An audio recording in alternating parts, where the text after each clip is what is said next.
Today I'm here to describe how to patch a hole in your boat hull. I unfortunately put a rather large hole in my hull. I was using an ice scraper on it to tear out some foam while tearing it down for a restore, and I put about a 4-inch gash in it.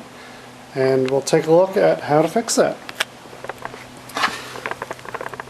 Underneath you'll see I've already patched it, but I'll go over how I did that.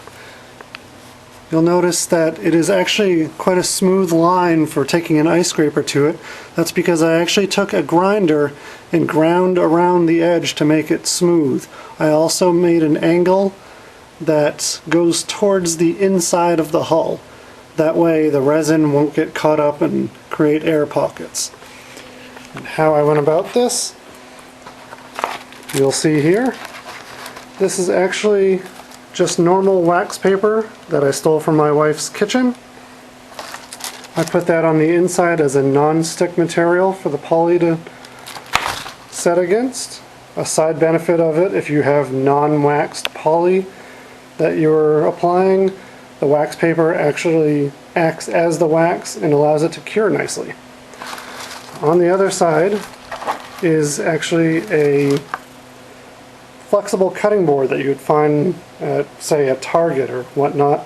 Costs about $4. This one was actually a pretty well used one, so it was due to get replaced. So my wife won't be yelling at me anytime soon.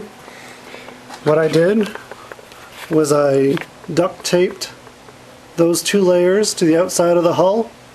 Tried to make it as taut as possible, because the smoother it is against the hull, the better your job will come out and the less sanding you'll have to do. Move to the inside. What I actually did is I took a piece of fiberglass, just a strip of it, about 5 inches wide, and I did 3 layers on the inside. I simply gooped up a little poly against the wax paper that was on the outside, so it would seal up any seams, have less air bubbles on the edges. And I did 3 layers of 1.5 ounce mat, and I started off with a small piece and got progressively larger so that it had maximum grip on the hull and is thick enough so that it matches roughly the rest of the hull. It'll end up being about 1/8 of an inch thick, which is plenty thick enough to bounce the next rock off.